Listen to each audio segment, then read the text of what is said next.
नमस्कार साथियों। आशा करता हूँ कि सब अच्छे होंगे।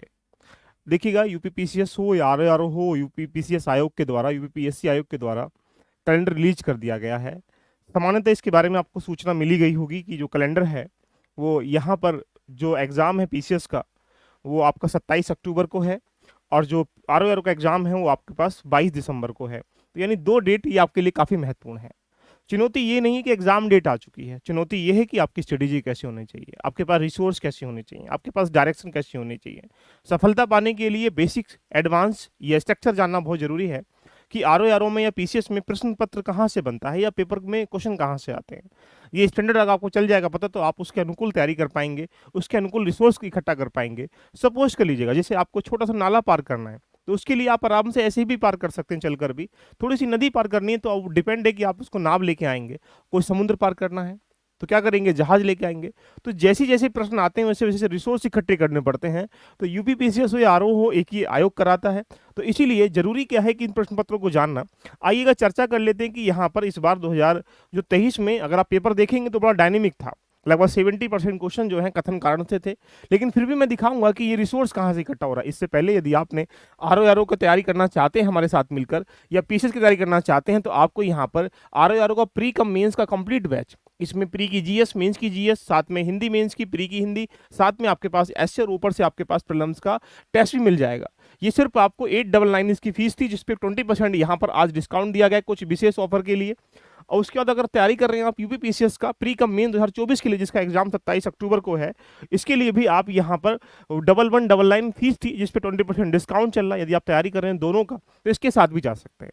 ऑफर का लाभ उठाने के लिए, लिमिटेड सीटों में लेने के लिए, यदि आपकी सफलता अर्जित करनी है, आपको इस लर्निंग एप्लीकेशन पर जाइएगा। जैसे ही आप जाएंगे तो आपको ऐसा इंटरफेस दिखाई देगा। ये आरओ की ज्वाइन करना तो आरओ के साथ जा सकते हैं। यहाँ पर कूपन कोड लगाना है पीसीएस 2023, पीसीएस लगाएंगे, आपको निकल के आ जाएगा, कैपिटल लेटर में पीसीएस लिखा होगा, आप इस पर क्लिक कर दीजिएगा, आपका बैच डायरेक्टली यहाँ पर डिस्काउंट पे आ जाएगा।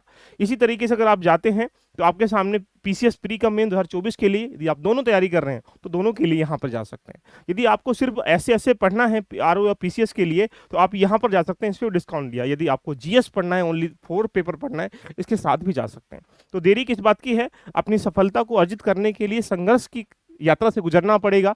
उसके लिए best direction, best resource, best mentor, best content, best test practice, सब कुछ बेस्ट होना चाहिए।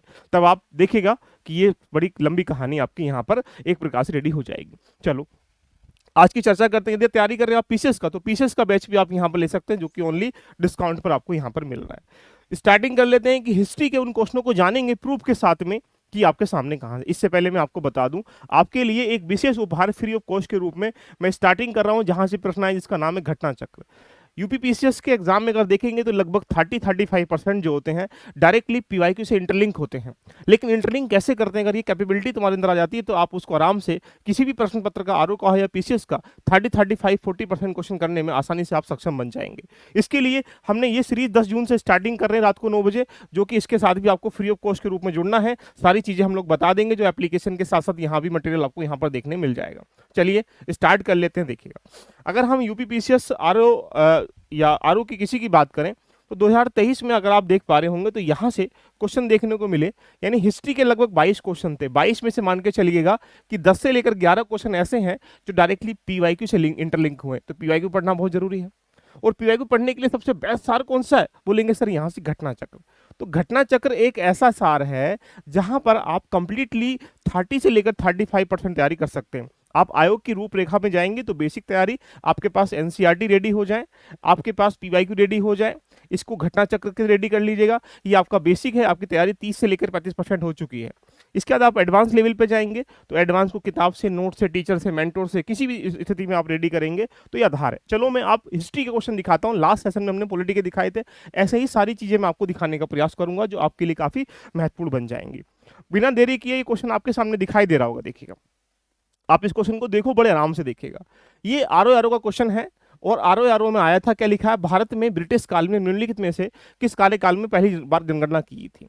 यानी यहां से यहां तक जो प्रश्न है ये आरओ का है। ये आरओ ने दिया, कहाँ से उठाया, प्रश्न पत्र देखना। देखो एज इट इज तो लिखेगा नहीं, कुछ तो चेंजिंग करेगा। उसने क्या चेंजिंग किया, यही लिख दिया कि भारत में अंग्रेजों के समय में प्रथम जनगणना कब की गई थी। अब यहाँ पे क्या है, पहली बार जनगणना, और प्रथम में पहली में एक बार तो अंतर कुछ है नहीं। अब बात करते हैं लॉर्ड डफरिन के कार्यकाल में, इसी वर्ड को डफरिन के कार्यकाल में डाल दिया, अरे बाप रे। लॉर्ड लिटन के कार्यकाल में, लॉर्ड लिटन के कार्यकाल में। लॉर्ड मियो के कार्यकाल में, लॉर्ड मियो के कार्यकाल में, बिल्कुल same option ABC. Lord Ripon कार्यकाल में, लॉर्ड रिपन को ऑप्शन डाल दिया। अब आपके सामने बन जा रहा है कि ऑप्शन क्या। अगर आपको देखेंगे तो यूपी पीसीएस प्री 2000 में प्रश्न आया था, लोअर पीसीएस स्पेशल प्री में 2004 में प्रश्न आया था, और भी एक आध बार प्रश्न आया होगा। देखिएगा ये क्या है, किसका, घटना चक्र का है। देखिए डायरेक्टली मैं आपके सामने लिंक कर रहा हूं। भारत में अंग्रेजों के समय में प्रथम जनगणना लॉर्ड मियो के कार्यकाल में कराई गई थी, 1872 में प्रारंभ हुई, किंतु लॉर्ड रिपन के कार्यकाल में नियमित जनगणना कराई गई। तो आपसे क्या पूछ रहा है, प्रथम जनगणना, नियमित तो नहीं पूछा ना। ये देख लीजिएगा क्वेश्चन कहां से आ रहा है। तो क्या जरूरी है, पहले बेसिक रेडी करें, उसके बाद एडवांस रेडी करें, और साथ में पीवाईक्यू को बिल्कुल इग्नोर नहीं करना। इसके लिए आपके लिए, सबके लिए फ्री ऑफ कॉस्ट 10 जून से सेशन लेके आ रहा हूं, जो कि रात को 9 बजे कंटिन्यू चलेगा, जिसमें हम पहले पॉलिटी, हिस्ट्री, ज्योग्राफी, इकोनॉमी इस तरीके से बन टू बन करके चलते हुए चले जाएंगे। देखो क्वेश्चन सेम है नहीं है, अगर सेम लग रहा है तो कमेंट कर दीजिएगा, बोलेंगे यस यस नो। आइए सेकंड क्वेश्चन पे चलते हैं। आपके सामने दिखाई दे रहा होगा, देखिएगा ये आरओ का क्वेश्चन है। देखिएगा ये आरओ का क्वेश्चन देखने को मिल रहा है। साइमन कमीशन के संदर्भ में कथनों पर विचार करिएगा।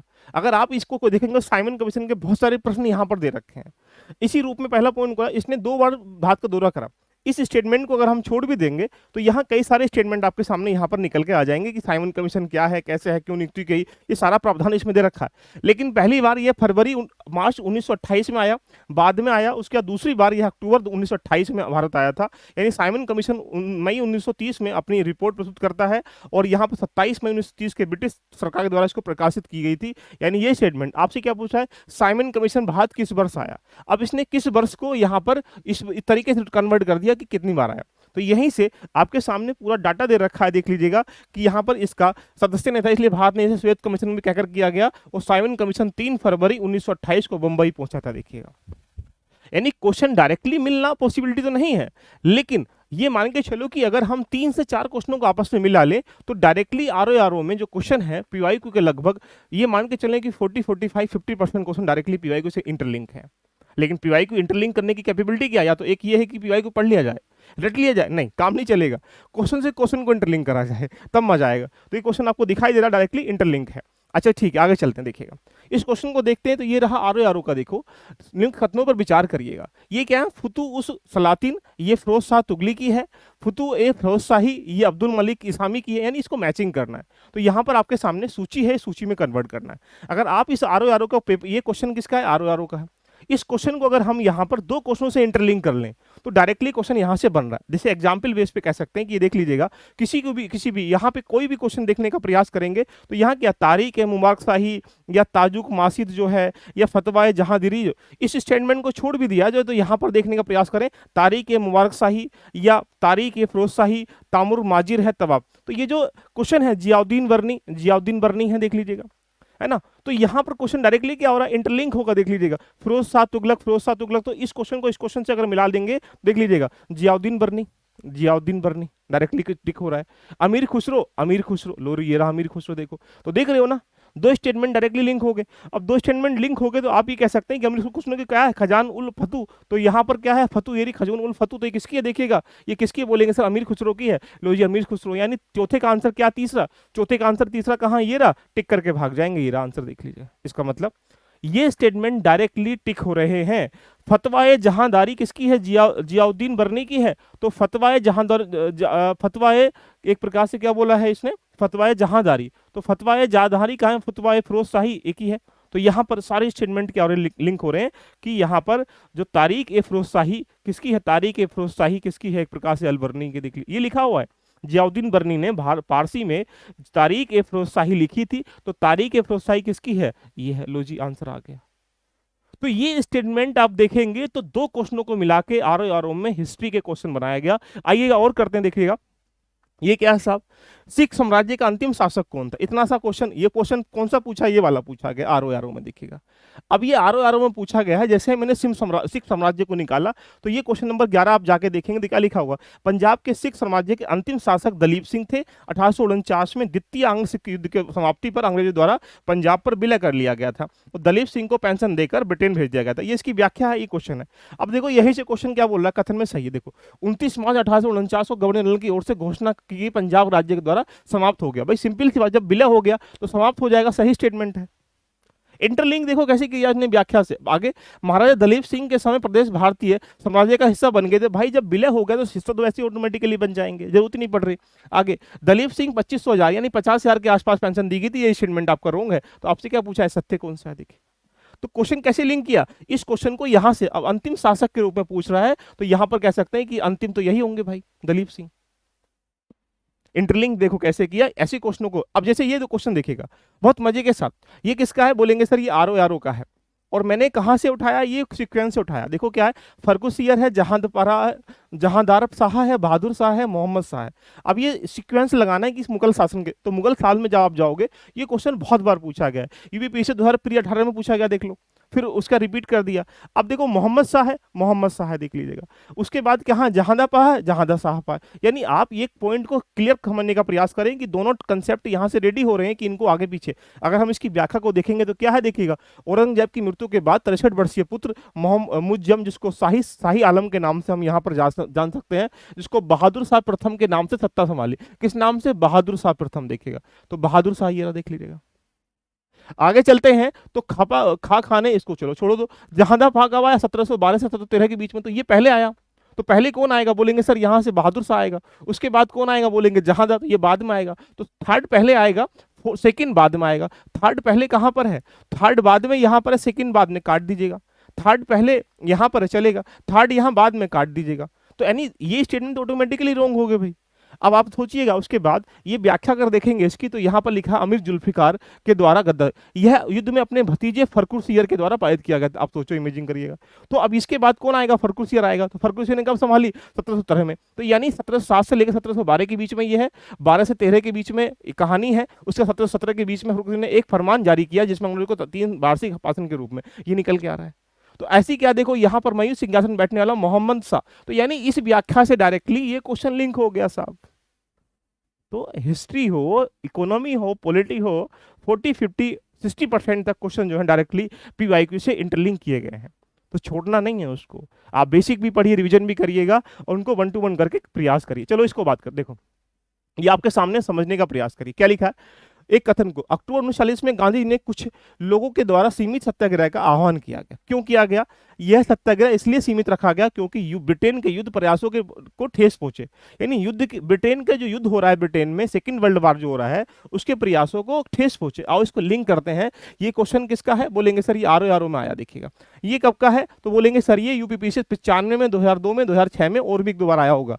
महात्मा गांधी के व्यक्तिगत सत्याग्रह के बारे में क्या चुना गया। अब इस क्वेश्चन को पढ़िएगा।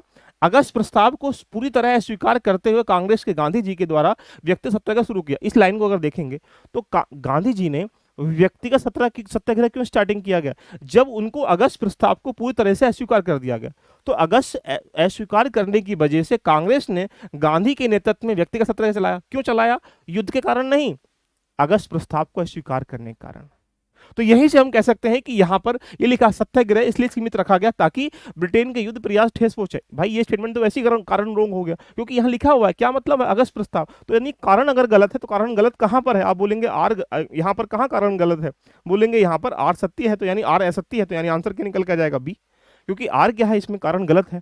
आगे, सत्याग्रह ब्रिटिश सरकार की नीतियों के प्रति नैतिक विरोध की प्रतीकात्मक अभिव्यक्ति थी और प्रत्येक सत्याग्रह की 17 अक्टूबर को हुई और विनोबा भावे के प्रथम सत्याग्रही थे, पंजाब जवाहरलाल नेहरू दूसरे और ब्रह्मदत्त तीसरे थे। तो यानी ये स्टेटमेंट देखने का प्रयास कर रहा है।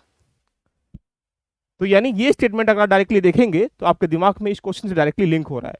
तो यहां से हमें कहना ये चाह रहा था कि आप जब तक कंप्लीट एनालिसिस स्ट्रेटेजी फॉलो नहीं करेंगे तब तक आप सफलता की गाथा नहीं लिख पाएंगे। इसलिए कोशिश करिएगा डीप डेप्थ में पढ़कर अपनी तैयारी को बिल्कुल बेहतर आयाम देने के लिए। यहां देखिएगा, एक को अभिकथन और इसको आर कारण। क्या है? जौनपुर के सिराज ए हिंद के नाम से जाने जाते थे। जौनपुर सरकी काल में शिक्षा के महान केंद्र था। आपके सामने स्टेटमेंट है, अगर आप यहाँ देखेंगे, यहाँ पर जाते हैं, यूपीपीसीएस में क्वेश्चन पूछा गया जौनपुर का अंतिम शासक कौन था, इसके बारे में आप यहाँ पर जान सकते हो। क्या लिखा है? जौनपुर शहर की स्थापना 14वीं शताब्दी सुल्तान फिरोज शाह तुगलक के चचेरे भाई सुल्तान महमूद बिन तुगलक के द्वारा की गई। देखिएगा, अब ये स्टेटमेंट ठीक है, स्मृति में की गई थी। सुल्तान महमूद बिन तुगलक का वास्तविक नाम जोना खा था। देखिएगा, अब इसका मतलब 1394 में मलिक सरवर ने जौनपुर में स्वतंत्र सरकी राज्य की स्थापना करी। देखो, अब आपके सामने लिंक हो रहा है। अब ये लिंक हो रहा है, सरकी ने लगभग 85 वर्ष स्वतंत्रता पूर्व शासन किया, तो 1949 में पहले लोधी ने इसके अंतिम शासन हुसैन किया, तो पारित कर दिया गया। तो जौनपुर को पुनः दिल्ली की सल्तनत का अंग कर दिया है, जिसको सिराज हिंद के नाम से जान सकते हैं, जिसको सिराज हिंद के नाम से जानते थे। क्या कहना चाह रहा है साहब? यानी आप खुद सोचिएगा, सिराज हिंद कहा जाता था, तो यहां पर जौनपुर को किसके नाम से? सिराज हिंद के नाम से। तो यानी क्या कह रहा है? डायरेक्टली जौनपुर को सिराज हिंद कहा जाता था, जौनपुर को सिराज हिंद के नाम से जानते थे। क्या करूं? सोचो ना, इमेजिन करो मेरे बच्चों। ये स्ट्रक्चर है अपनी तैयारी को पूर्ण करने का, कि बिल्कुल टॉपिक को बिल्कुल डेप्थ में, डीप में पढ़ के प्रैक्टिस जरूर कर लीजिएगा। ये सारी चीजें आपके सामने इसलिए दिखा रहा हूं, जिससे कि आप समझ सको कि क्वेश्चन को ऐसे करना। देखो, अगला क्वेश्चन, संवाद कौमुदी एक बंगाली साप्ताहिक संपादक राजाराम मोहन राय के द्वारा की गई थी। अब संवाद कौमुदी के बारे में पूछ रहा है।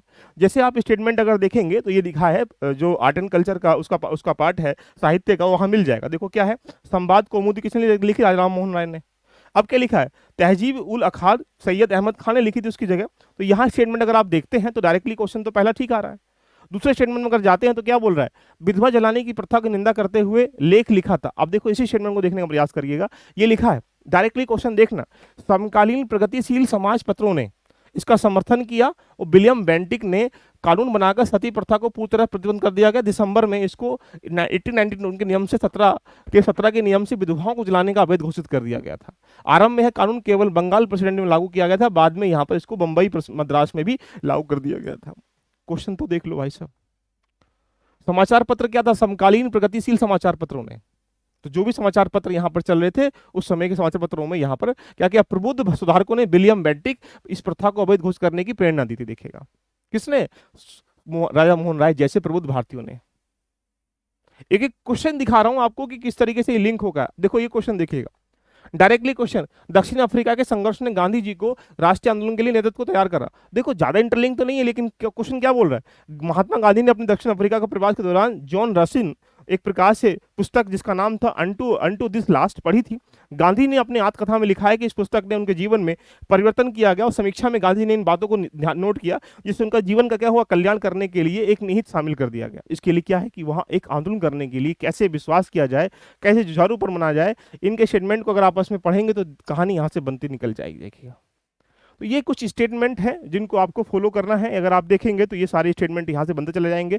तो तात्पर्य कहने का मेरा ये रहा कि हिस्ट्री हो, पॉलिटी हो, कुछ ऐसे सेगमेंट जैसे कि हिस्ट्री है, पॉलिटी है, इकोनॉमी है, ज्योग्राफी है, फिजिक्स है, केमिस्ट्री है, बायोलॉजी है, यूपी स्पेशल है, यानी ये जो एरिया है लगभग मान के चलें कि 30 से लेकर 40% पीवाईक्यू से लिंक होगा।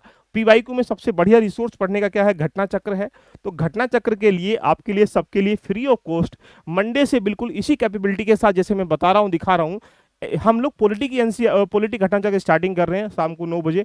इसके साथ जरूर जुड़िएगा और यहाँ से अपनी जर्नी को स्टार्टिंग करिएगा। तो अभी हम डिटेल में एनालाइज कर रहे थे कि प्रश्न पत्र कहाँ से कैसे आ रहे हैं, जो मैं दिखा रहा था। और यदि आप कंप्लीट तैयारी करना चाहते हैं हमारे साथ जुड़कर, इससे अच्छा ऑफर, इससे अच्छा डिस्काउंट कभी जीवन में नहीं आने वाला। अभी नहीं तो कभी नहीं। आप आरओ की तैयारी कर रहे हैं, आरओ का प्रीलिम्स मेंस दोनों का बैच चाहिए तो आप जाके इसको ले सकते हैं। आपको सिर्फ पीसेस का प्री कम मेन चाहिए, इसको इसके साथ जा सकते हैं।